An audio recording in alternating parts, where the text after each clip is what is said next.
It's 8 o'clock. This is the UK Tonight. Coming up, the Prince and Princess of Wales make their first public appearance together since Catherine's cancer diagnosis.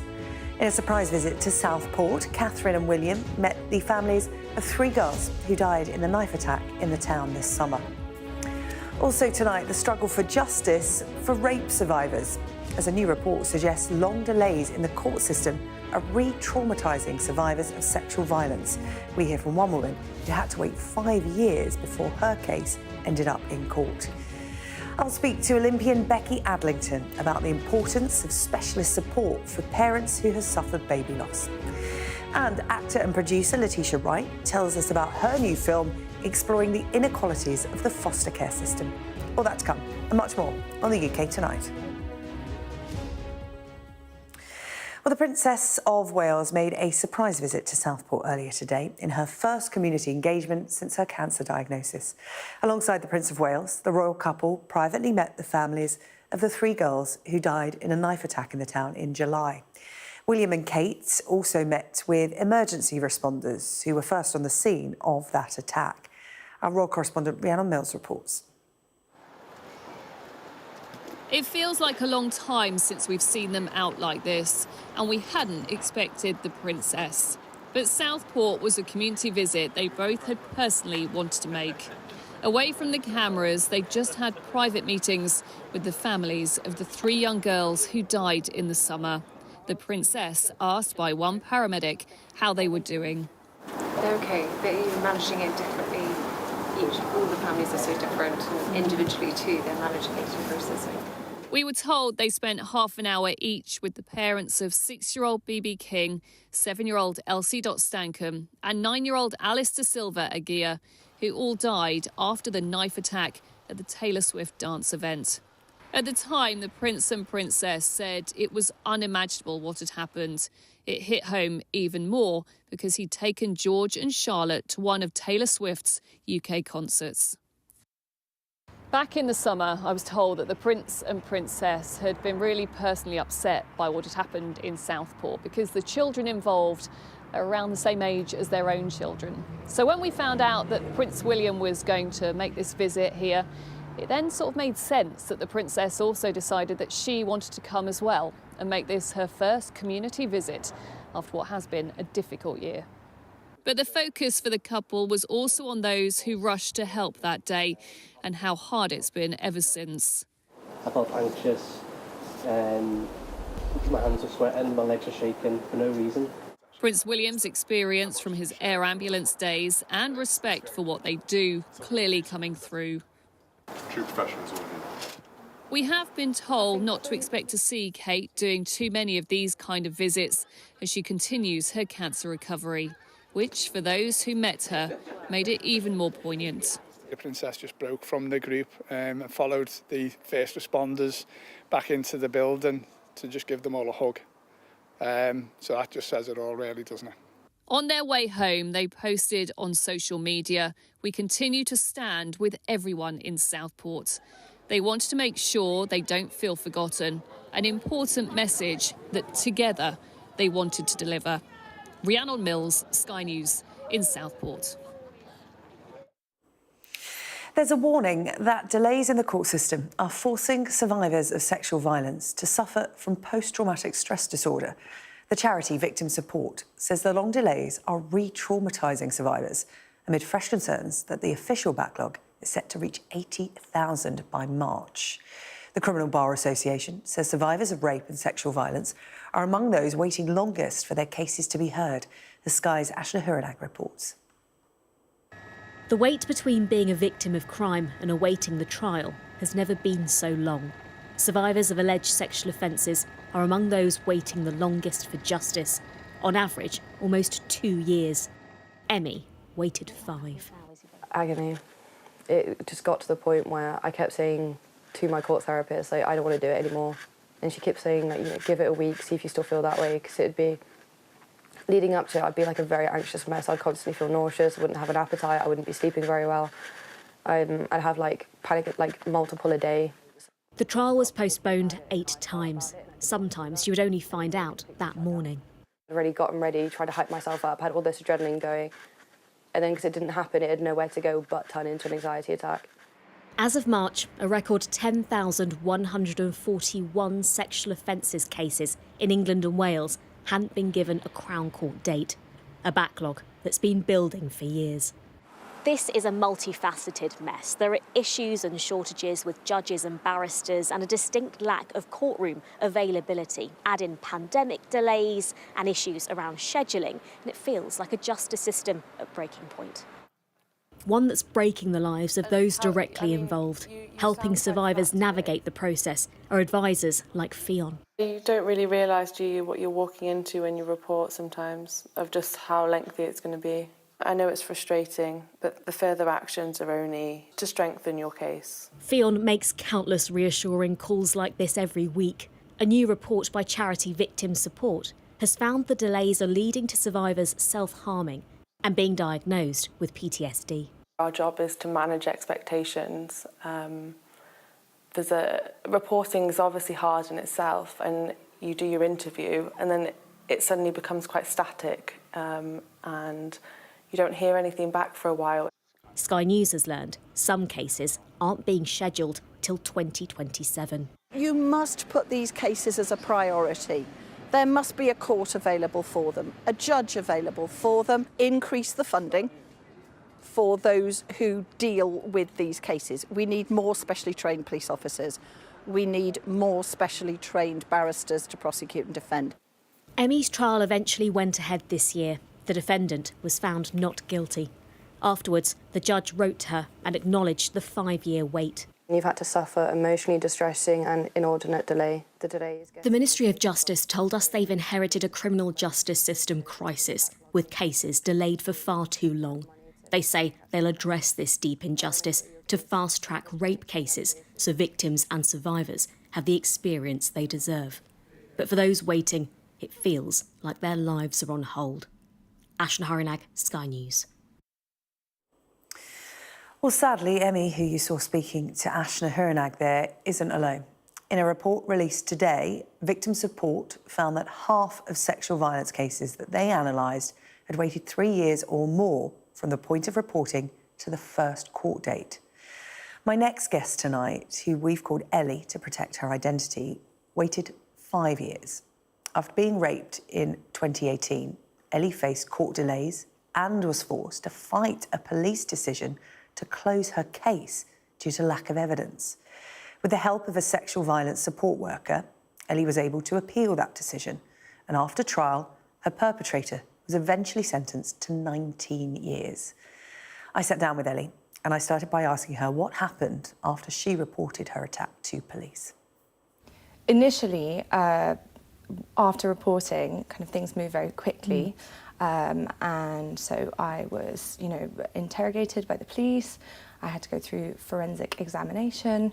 After that, sort of kind of very quick process, it kind of went very quiet and I didn't really hear anything for a long time. 6 months later, roughly, I was recontacted by the police and they unfortunately let me know that the perpetrator had been rearrested for the same crime. At that point, it felt as though the investigation was picking back up. And they asked to take my phone for download, take the clothes I was wearing that day, those kind of things. This was 6 months. Yeah, 6 months after the fact. You were raped. Exactly. After which point, I kind of had hope again that maybe the investigation was going to go somewhere. But unfortunately, again, after that point, we kind of had sporadic, occasional meetings at the police station where they were, quote unquote, updating me, but there was never anything to really update me on apart from the fact that, the lead detective of the case had left and that there would be a new one. And this happened, I think, 5 times throughout the investigation, so there was never any real continuity with the investigation until sort of the last year, I would say. So it was really, really challenging emotionally because I had to keep my head above water and also try and just get on with my life while all of this was kind of ticking away in the background and I was waiting for updates and some kind of breakthrough or, you know, news of any kind. But unfortunately, you know, they were very few and far between. Given the number of rape cases that actually get to court, for you to have your investigation closed, then reopen and finally get a court date, how did you feel about that? Because, you know, looking at the statistics, the odds were not in your favour. No, they were not in my favour at all. I feel, I suppose, lucky, very lucky that I got to the stage I did, because, as you say, it is very unusual. But I also am aware that it took a lot of strength to get there, and I think I knew that I felt I had a duty, basically, because I knew that the perpetrator would do it again.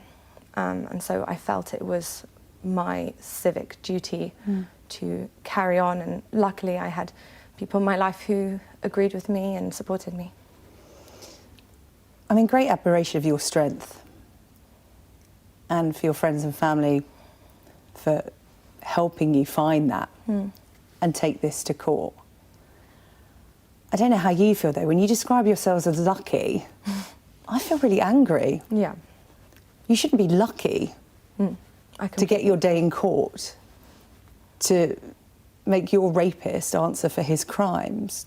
Do you get angry about that system that made you wait 5 years, made you fight to get the investigation reopened? Do you feel angry about that? I felt angry, betrayed, sad, all of the emotions for such a long time. At this point, I've kind of let go of all those feelings, but yes, they're there somewhere. I'm just able to see the other side of it now, because we did get to court and we did get a guilty verdict. And so finally, I'm able to start to move on. But it felt at some stages completely impossible and like we would never ever get there. And it's an awful thing to have to go through. We talk about rape myths. Myths that are unfortunately common out there about rape and what a woman does to become a victim of rape. They're permeated through society and find their way into the courtroom, particularly when you are being questioned by the opposing legal counsel. And you experienced some of that in the line of questioning that was directed at you. Two common rape myths. Women lie about being raped because they regret having had sex with someone. And also women are asking for it because they wear revealing clothes or flirt. Now that's it in its sort of basest terms, but in a rather clever line of questioning, it was dressed up a little different for you, but you felt that those myths were in that courtroom and put to you to try and answer. Oh, undeniably, I think they were, and I imagine that they're probably in most courtrooms for those kind of crimes, because what else can you really say? You know, it's your word against the other person's word. I was shown CCTV from, as I say, you know, 5 years prior, because by the point I was in court, it had been more than 5 years since the incident, and I was shown CCTV footage of myself pulling up my top and sort of, I suppose, you know, readjusting myself, exactly. And I was asked what I was doing, and I had to tell a courtroom of strangers, you know, basically I was readjusting myself. But you're not allowed to sort of not give enough detail, so you have to kind of divulge and give more detail, and it's very embarrassing, and I think they definitely play on the fact that it's embarrassing. Personally, I knew that if that's what they were pointing to, then I kind of felt relieved because I knew they didn't really have anything. And you don't know, you know, I think one of the terrifying things throughout the investigation that took so long is you don't know what the other side is saying. You don't know what their story is. And you find out on the stand, live, so to speak. And it was a very terrifying and difficult experience to go through. and it took a lot of, I think the only word I can use is strength, really. It took a lot of strength to stand there and listen to basically accusations, I would call them, especially, you know, people don't like accusations at the best of times, but when it's relating to the most difficult, horrible thing that's ever happened to you, it's even more difficult to put up with. He got 19 years Yeah. for his crimes. It's a long sentence. It is, yeah. How did you feel? Absolutely bowled over and shocked. I was in the courtroom when that was announced, and I think everybody was shocked. It was a very strange day in general. I had brought family and my partner with me for their support. And the intention was for them to come into the courtroom with me and be there for the sentencing. But actually the perpetrator had brought so many of his friends and family that there wasn't room for my family to come into the court. And they were made to be and sit in another room and be video linked in. So already that, you know, you kind of, I suppose, it's an anecdotal experience of an example of how things never pan out the way you think they are. I had to give a victim impact statement as well, as did the other girl. And that was a really good opportunity to voice all of the emotion that I had bottled up for so long. And actually in the impact statement, I told him that although he hadn't asked for forgiveness, I forgave him. And from that moment on, I intended to move on with my life. If any women are watching this interview right now, you talk about strength, and you had a great support network around you to get you that far, to get you over every hurdle. This report that's come out doesn't make good reading, does it, in terms of the build-up, the process, and after any kind of court process for a victim of sexual assault or rape.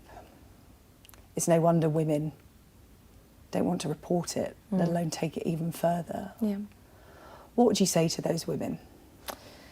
I would say to those women, even if you feel that you're not necessarily in a position to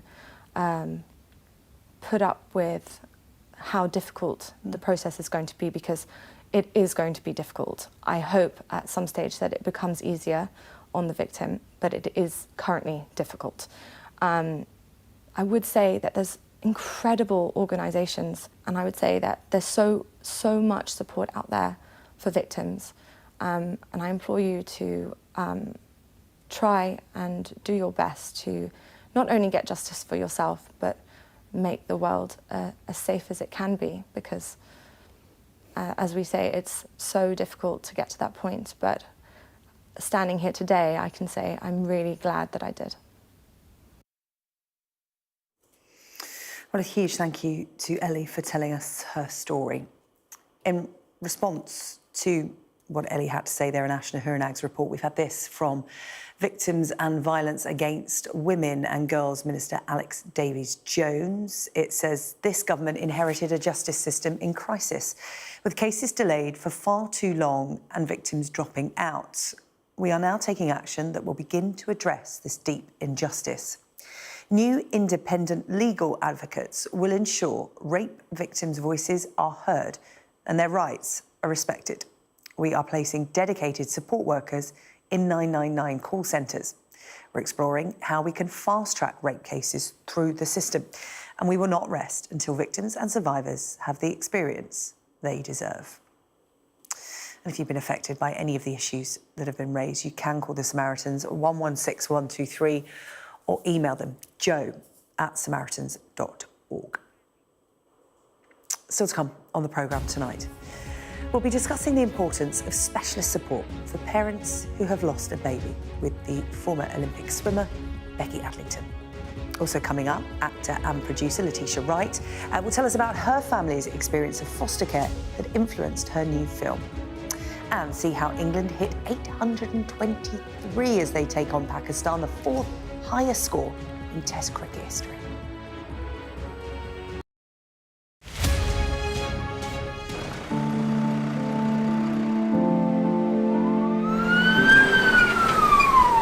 That has happened within minutes, and now it's coming from both sides, and it's moving this way.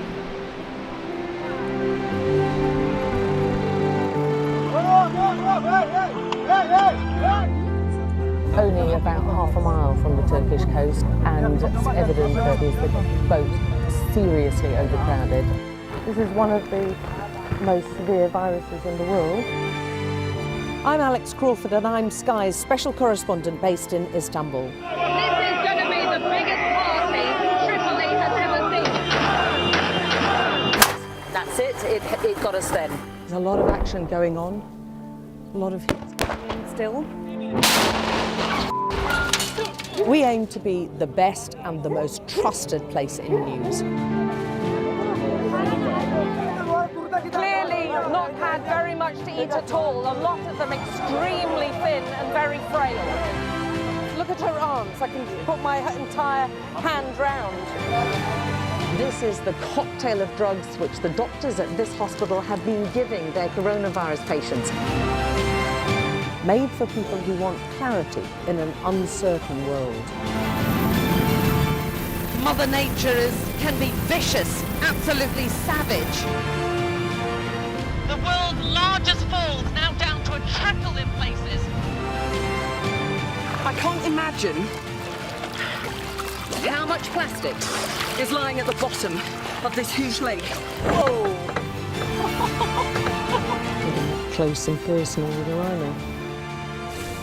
This is what makes the job so fantastic.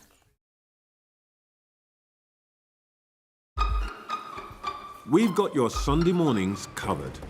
From the front page and the sounds of the streets to the voices of the people who make the major calls and big picture politics beyond Westminster. We'll put you at the heart of our story. A new start to Sunday. I'm ready. Are you? Join me, Trevor Phillips, Sunday mornings on Sky News. Hello, welcome back. Now, the government has extended certificates recognising the heartbreak of losing a baby by removing all date restrictions. Now, all parents who have experienced losing a pregnancy can apply for a certificate formally recognising their loss, no matter how long ago that loss was. The former Olympic swimmer, Becky Adlington, is among those to have suffered a miscarriage and is an ambassador for Petals, the baby loss charity. And Becky joins us here on the UK Tonight now. Becky, really good to see you. And you, really nice to see you too. It is Baby Loss Awareness Week, and I'm aware that your loss was recent. It was just last year. Can I start by asking how you're doing? Yes, I'm doing very well, thank you. We've received unbelievable support from Petals. So we had counselling for around 3 months, and we're having a check-in with our counsellor next week as well, Karen, who's just absolutely fab and superb because it is coming up to the anniversary. So that's going to be on the 20th of October. So we're just kind of trying to get mentally, emotionally, everything kind of ready for that kind of first anniversary, really.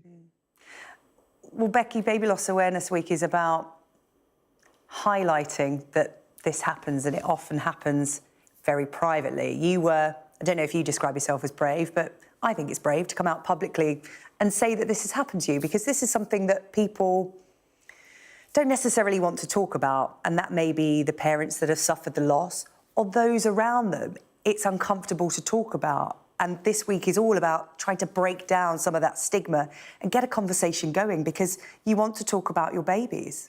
Yeah, and I completely agree with you. It's a difficult subject to talk about. It's a difficult subject to listen to.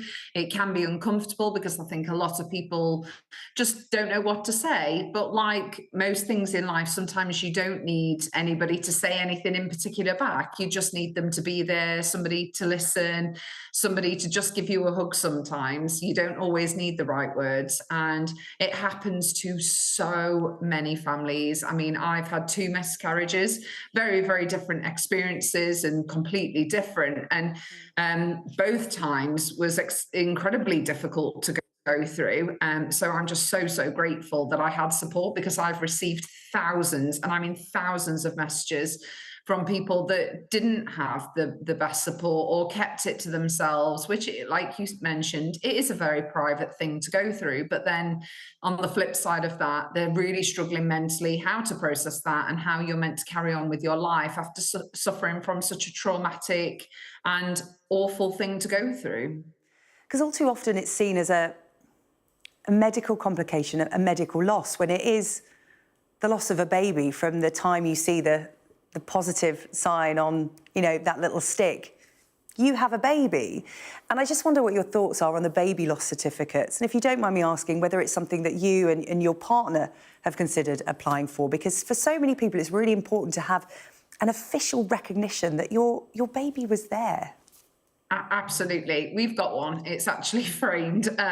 So yeah, that was something that as soon as we found out about the certificates, we applied for, and it was just something that we absolutely wanted to have, because we don't have many things around the house that make her feel part of our family, and she is part of our family, and it's one of those that it's good to be able to, whether it's her, we've got her little hand and footprints, we've got a tree in the garden, the certificate, it really kind of brings it home that actually she is part of the family. My kids know, or openly always say Harper's my sister, and it's one of those that we wanted to find a place for her. So I think the certificates are just, yes, it's not going to take away the pain, but I think they're so fundamental to just make it part of your life that you can have something, because with miscarriage, there isn't many things that you can physically have or hold on to that and put up around your home that make them feel that they are part of you and your journey and your story. Well, Becky, in the studio with me, I've got Zoe Clark-Coates from the Mariposa Trust, who fought really hard for parents to get these certificates. And Zoe, this week, all date restrictions have been lifted for parents to apply for these certificates, because the concern was this affects so many people that the system was going to be overwhelmed. Congratulations on getting that lifted, because I know it's been hard fought for you. How are you feeling about this week, and what kind of difference is it going to make to families? We heard how important it is there to Becky and her family. Yeah, just amazing. I mean, we've campaigned for this for 10 years. And then, as you know, I was asked to co-chair and author the government's pregnancy loss review from 2018. And that took nearly 6 years of hard work. And Jeremy Hunt, who was the then Health Secretary, said that we could make the certification part of the actual review, which was so amazing. So not only have I had the privilege to campaign for it, I've also had the real blessing of being able to be part of that team to make it actually happen. And so, yeah, it just is a pinch me moment, really, the fact that this is now available to everyone, which was always the plan. When it launched in February, we knew the fact that the time limitation was only temporary, but to have it removed during Baby Loss Awareness Week seems especially poignant. And talk to us, I mean, we'll bring Becky on in this as well, from, you know, being an ambassador for Petals, but from the Mariposa Trust's point of view, specialist care for those parents that have suffered loss is vital. Absolutely. And given that this happens to so many families, is there the resource there to help people that need it? There's a lot of change still needing to be done, and the Pregnancy Loss Review highlighted lots of those areas that are really, really lacking. In that document, we listed 73 recommendations for complete national change, whether that be within the NHS or beyond. And I think that highlights how much work there is still to be done in this area. But I'm part of the implementation team, so we're seeing those changes. It's going to be slow, I think. I don't think this is going to be something that changes overnight, but it's certainly a change that's on the way, and I just really hope that people in the future don't find a real lacking in care, like I certainly had when I went through loss. Becky, that's the conundrum, isn't it? Because I know that Petals, the charity you're an ambassador for, is experiencing really high demand for their specialist support services. And I guess that is because of things like Baby Loss Awareness Week, where people are being encouraged to talk about their loss, to seek out help. So the demand is growing, and Petals are at a point where, you know, the charity's having to turn people away, which goes against everything they stand for.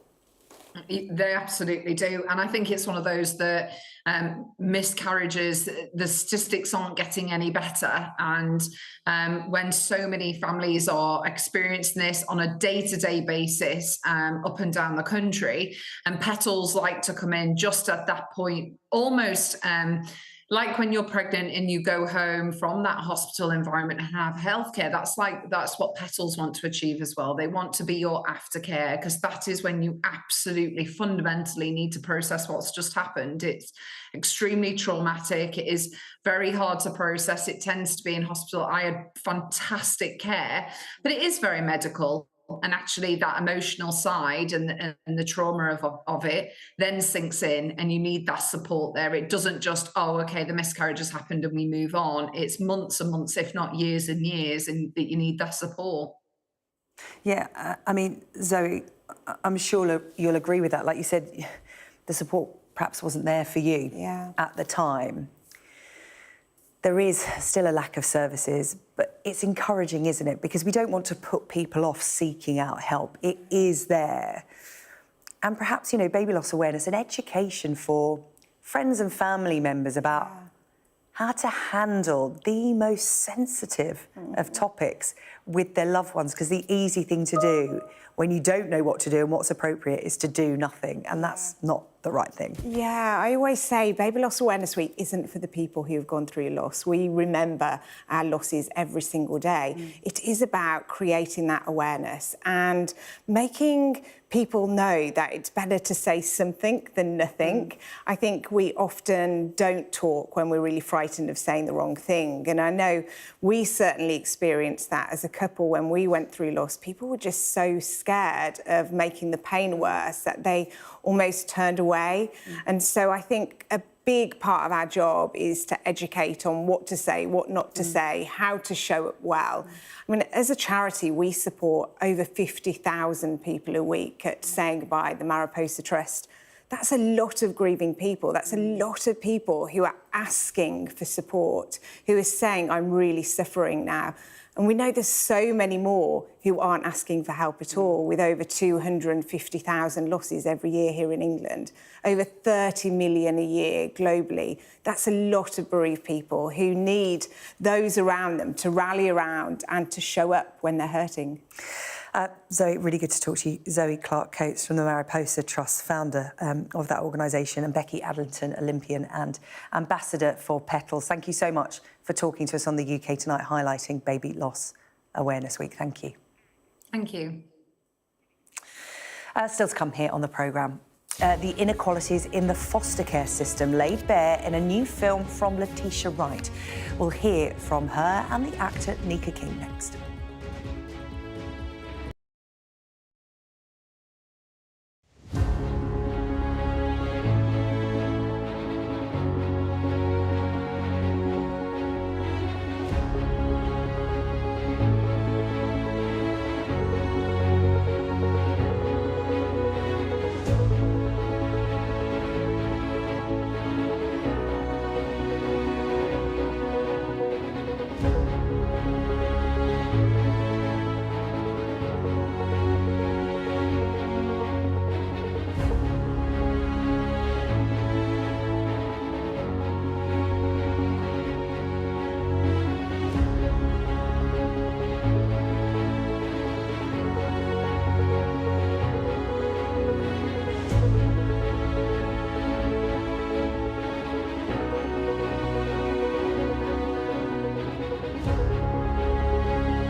The British Guyanese actor and producer Letitia Wright is behind a new film, Sound of Hope, the story of Possum Trot, based on the real-life story of a pastor and his wife who open up their home to black children deemed too difficult to foster. And they inspired 22 other families in their community to do the same. It's in cinemas this weekend. Let's take a quick look. Are you sure these people want us? I know they do. You can call me Mama. Well, the film explores inequalities in the foster care system that resonate here in the UK. In England, black and ethnic minority children wait 3 times longer than the average child for foster care. Speaking to Letitia Wright and the actor Nika King, who stars in the film, I began by asking them why they wanted to highlight this issue. If there's one thing that I am, including being an actress, is an advocate for children. I just think it's so important. So this story, this family, everybody involved, we're all after the same mission, the same purpose, and it's to bring a light to the need for children to just have safe homes, because when they do, and they have safe environment, safe family, they flourish, and we have a better future because our kids are in better hands. There's a line right at the start of the film that sort of sets the tone. It says, if there is ever a good time to be alive, it's when you're a child. And Nika, I know you both have experience of fostering and adoption through your families. And this film, I wonder if you were attracted to the role of Donna because of your mother's story, which has echoes of this film. I think the role was attracted to me because as an actor, you receive a script, you read the script, you say yay or nay, and you know within the first 15 pages if this is something you want to be a part of. And I read the script in less than an hour, and then I let my mom read it, and we both were like, you know, amazed that such a beautiful spirit of God on First Lady Donna Martin to go out and do. I mean, this is not an easy thing to do. And then also knowing that I was fostered as well as my mom was adopted by a pastor and his wife.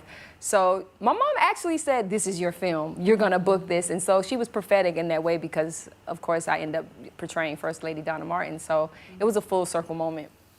So you've seen firsthand the transformative effect adoption and foster homes can have on children. And in this film in particular, really troubled children, children that come from really destructive backgrounds and carry trauma with them. Well, my mom and her 3 brothers, they were in the system very early on in their lives because their mother was murdered. And my grandmother, to this day, we don't know how she was killed. And they were left in a home. A lot of people, you know, don't know this story. I think this is actually the first time I'm telling it, that they were left in a home and then went into the system, and a judge, the only thing the judge said is they will not be split up. So the woman who eventually adopted my mom only wanted my mom. She only wanted a daughter. And the judge said, no, if you adopt her, you have to adopt all 3 brothers. And so that's how they were able to stay together, which was very rare, especially back then, to keep 4 kids together. And I think that was important because they were their own family within their family. You know, they didn't have, my mom didn't know her mom, she didn't know her father, you know, so it was important. My mom actually became like their mother. So she talks about that a lot, how she had to take care of her brothers in most situations. You can clearly see why you were drawn to this film, why you felt that it chose you. Letitia, I know that your aunt took in foster children. How did that have an impact on you? Yeah, my Auntie Anne, when I was a kid, I saw these new children coming into the house, and I thought, we already have lots of kids, like what's going on? But she, you know, I haven't actually sat down and asked her this question, and I think I will today when I see her. But the why, like something triggered in her heart, and she just went after this, you know, she went onto the path of this system that will allow her to just take care of children. And she treated them no differently than how she treated us or her own children. She just loved them. And I saw firsthand what love could do. And those young kids became like my brothers or my sisters. And even now, when they come back to visit her, they're just always fond of her. They marvel at her, and you see them come back with their biological moms and parents just to thank her. And I just saw that firsthand as a kid, and I feel like that is the connection that I have to this film, and I want that for other people too. Because you've both had a positive experience in terms of fostering and adoption. And there's another line in the film, again, that jumped out to me that said, "We care about kids." And I think it's the pastor that asks which ones. And I know in the UK, thousands of children are in need of an adoptive family. In England, black and ethnic minoritised children currently wait 3 times longer than the average child. They're official statistics from the Department for Education. So, Letitia, I wonder if that played a part in you feeling that you had to shine a light on this subject. Yeah, I mean, the more I'm around people who have been advocates for this mission for years, before I was even alive, the more I learn about the need and the missing pieces, especially with those statistics as well. From the beginning, it was always about just a child, no matter what they looked like. So that's the key important thing for me, to be involved. But then as I sit with, people such as Krish or, Joe Knitting, people who really sacrifice their lives and do ministry for children, I realize that there are areas that needs to be improved, and yes, this film will shine a light on that and resonate with people in the UK to see there are children of different ethnicities that it takes longer for them to have a home, and it shouldn't be, because every child, no matter what their colour, no matter their ethnicity or background, deserves to have love and deserves to have a home. They shouldn't be waiting longer than anyone else. Well, I'm joined now by the founder of the Black Foster Carers Alliance, Rachel Cole. Rachel, really good to see you tonight. Thank you so much for coming on to talk to us about this subject, because you started this alliance because you saw the problem, you saw the underrepresentation for black and ethnic minoritised children. Why hasn't this been addressed? Well, I'm glad you've mentioned that, because the government are aware of these statistics, the statistics that you've also pointed out. But yeah, the government gave us these statistics. Yes, exactly. The Department for Education. But there doesn't seem to be any national response, which is quite disappointing, because like you highlighted and also Letitia highlighted, this is an issue that has been going on for many, many years. So we do hope that organisations such as the DFE and other organisations start stepping forward and trying to address this. You echoed, or within the segment earlier on, we spoke about, black children are also more likely to end up in care and less likely to be adopted. And this is very worrying for us. So my organisation was set up out to try and to bring about a solution to this problem. So we offer support for organisation, fostering organisation, local authorities, accredited training for staff, and also potential foster carers to actually provide a more culturally sensitive approach to fostering, because there is a shortage of black and minority carers, and there is not enough of foster carers, full stop. So we need to be addressing this and have solutions. What my concern is, black and minority children experience adverse conditions, neglect, adultification. We see loads of things in the news where young black children are subjected to harsher treatment. And this, as a result, they are going into care and they are becoming institutionalized. So the ones that don't find placements or foster carers will then go into residential homes, secure units, and that also can lead to youth offending units. So there is a system of institutionalization, which then leads to poor outcomes in terms of school, mental health, and also, like I said, entering the criminal justice system. Rachel, what are the barriers to black and ethnic minority foster carers, families coming forward? I would say the current assessment that is in place is not culturally sensitive. And although in terms of the social work practice, we adopt a relationship-based practice, at times we as human beings can be very judgmental. And when we're meeting people from different cultures, different religions, and diverse backgrounds, sometimes our unconscious bias shines through. So it's really important for organisations like myself to sort of be contacted, because we are providing CPD accredited training, resources to sort of support this, to help social workers be more culturally centred and focused, and also the families, because there are many families that do want to support Black children, but they just don't have the resources or the tools. So we want to work with these families to ensure these children have safe homes and homes that honour identity.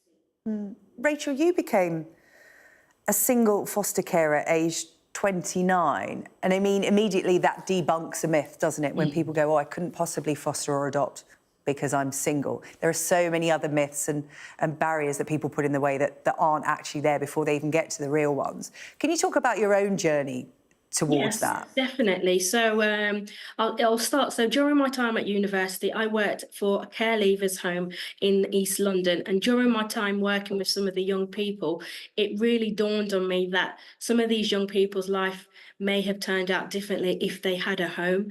And I was very, very fortunate to have parents that looked after me. I had a mum and dad, and I realised and really thanked and reflected on my life to say I wouldn't be in this position if I didn't have a loving home. So it was I was very, very sort of passionate to, when I got into a position, to be able to foster. So that was something that I wanted to do. So when I was stable, I had a stable job in my own home, I decided to foster. And I was lucky enough to foster a 13-year-old young man. It was a brilliant experience, and he stayed with me until the age of 21. That's incredible. And when you went through the process yourself, how did you find it? Because regardless of, race or creed, a lot of people find the whole process of being approved to be a foster carer extremely daunting and intrusive. How did you find it?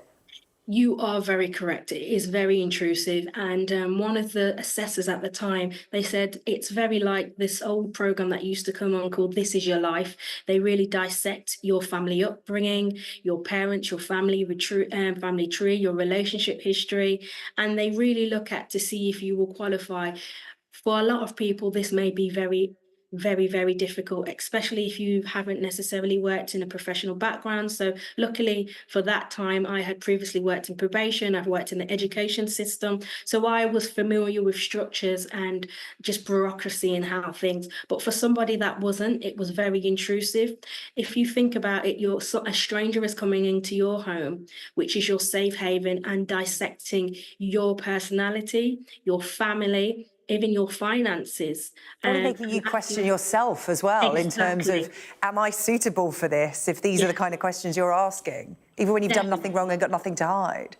Definitely. And I was lucky enough. So throughout the process that I was assessed by 2 different social workers. I was able to be assessed by a Caribbean social worker, which that is my heritage, and also a white British male. And with those 2 people, it really helped me through the process.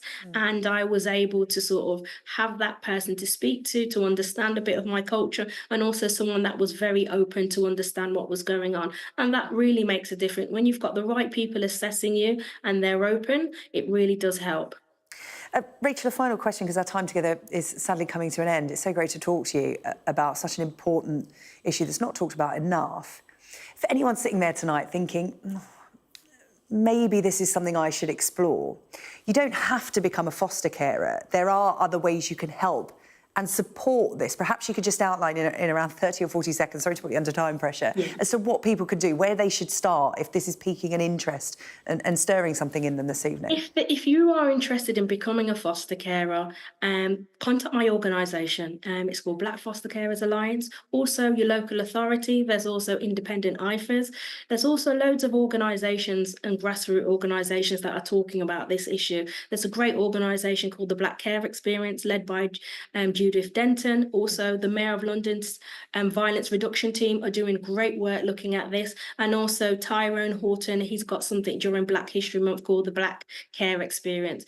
These are loads of different things, but speak to people. There's loads of people that have experienced fostering. There's loads of young people that have had that experience. And it's all about changing someone's life. And this is what we want. We want to help young people and change their life for the better. Yeah, and as you know from your own personal experience, how rewarding it can be and just how much you can transform a young person's life because you've done it yourself. Rachel, thank you so much. Rachel Cole, there, founder of the Black Foster Carers Alliance. Good to talk to you tonight. Thank you. Coming up on the programme, we'll talk about a record-breaking innings for England. It puts them on the verge of victory against Pakistan. That's on the way.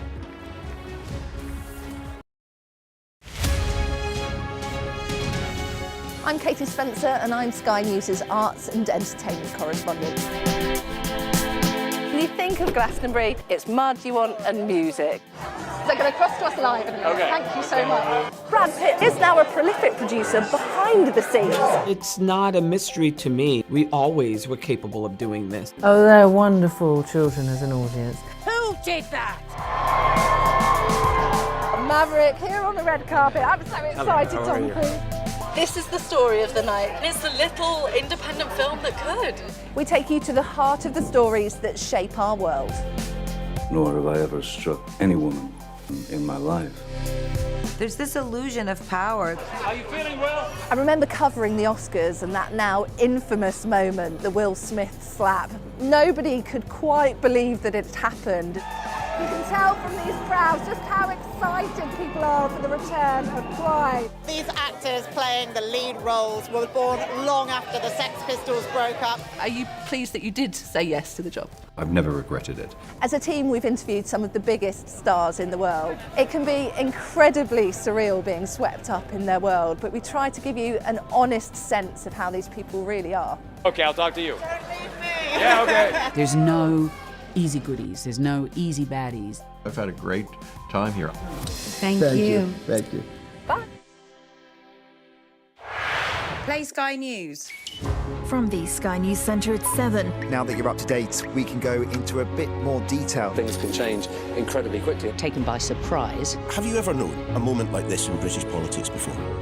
Yes. Cheers. We'll start with breaking news. Let's get the latest on the ground. So, by the end, we'll hopefully all understand what's going on in the world just that little better. We're rolling. Welcome to the world. Our new podcast, starting now. It's very exciting.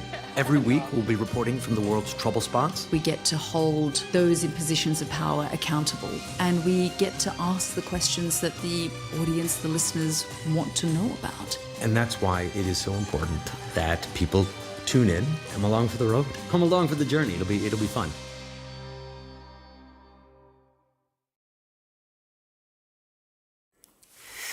Well, David is here with the sport. David Garrido. I'm going to call you Stato because you've got a lot of numbers in it for us. I'm sorry. I'm sorry about this, guys. Big numbers. Yeah. England hitting records in Pakistan. Yeah. Talk us through it. Yeah, first test in Multan. And to say that England are in a dominant position is putting it mildly, mainly down to this man. I'll talk about Harry Brook in a moment. They made 823 for 7 in their first innings. Big score. Now, Joe Root, we know that he scores runs. Scored 262. Good. Excellent, Joe. Well done. Yep. However, Harry Brook, 317 runs. But even more than that, in fact, he scored them off 322 balls. It's like a run a ball. Like, you just don't get that in a test innings, when you score a triple hundred. On top of that, England's now new record partnership between the two of 454 runs. So, yes, as you say, hitting records. But it was also just the quality of the knock.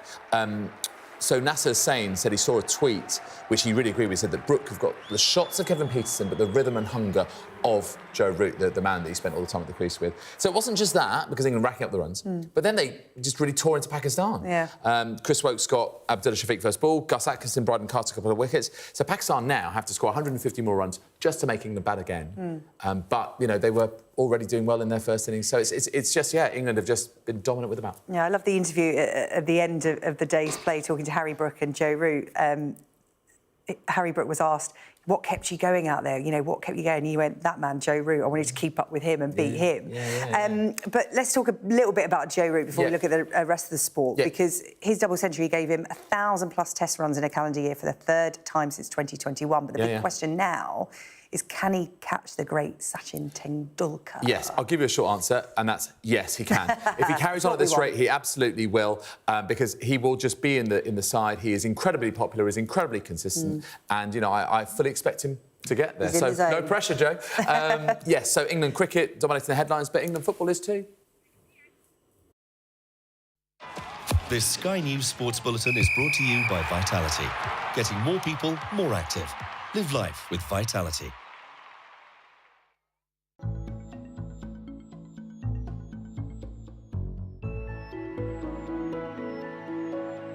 When I joined Wigan, I needed time. You know, the first thing they asked me is to change the style of play. But I need time to change the style of play. I need time to recruit players who could play the style of play. I need time to do coaching session to improve the players. People expect you to come and then change everything like that. It doesn't work like that. When you want to play the style of play that everyone wants to play, you know, beautiful football, you need the players who can do that. As coaches or managers, we need to keep pushing. Whenever we have opportunity to do well, we have to do. This Sky News Sports Bulletin is brought to you by Vitality. That's all. We'll be back on Monday at 8 o'clock. Up next, it's The World with Yalda Hakim. We'll see you next week. Thanks for watching.